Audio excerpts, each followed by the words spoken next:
Proteins, carbohydrates, fats. With so many different dietary regimes out there, it is easy to lose sight of the most fundamental aspects of your diet. But which quantities of these essential macronutrients should you consume? And which foods should you get them from? And how should you go about planning your meals?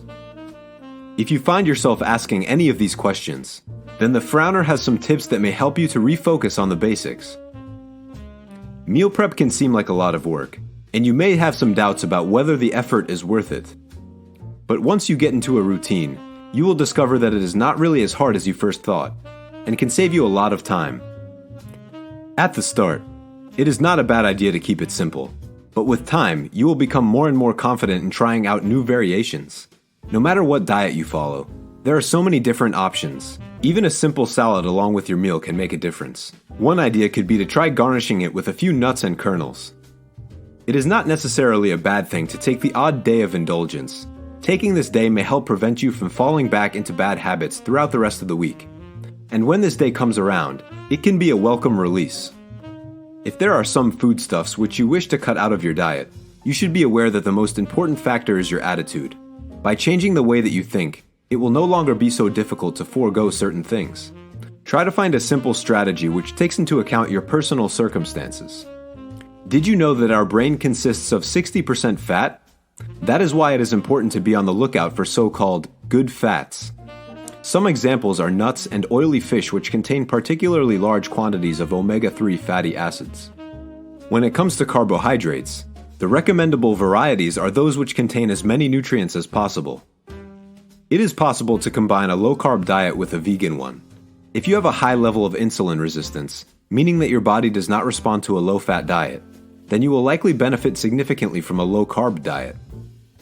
But note that it is even possible to improve your level of insulin resistance with healthy carbohydrates and a nutritious vegan diet. Here are some valuable sources of carbohydrates that you may wish to try. 1. Pulses. Studies have shown that people who have the longest life expectancy, such as people from Okinawa, Japan, and some Mediterranean regions, eat significant quantities of pulses. These include lentils and peas. 2. Quinoa. Like lentils, quinoa is a great source of amino acids. 3. Vegetables. 4. Fruit. 5. Groats. 6. Oats. 7. Whole grain bread. 8. Sourdough bread. 9. Brown rice or wild rice. It is best to consume foods such as white noodles, potatoes, rice, white bread, and fries in moderation or forgo them completely. When it comes to protein intake, experts recommend 1 gram of protein daily per kilogram of body weight. It is not always as easy as you might think to get the protein intake which you require. If you find yourself struggling to do this, protein shakes can be a great help. You could try to consume a few high-quality shakes per week, which can even be vegan. These shakes are very effective in providing the body with nutrients.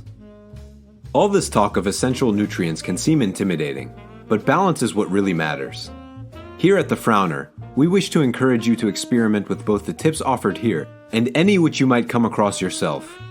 We hope that the suggestions contained in the article below will provide you with some more inspiration.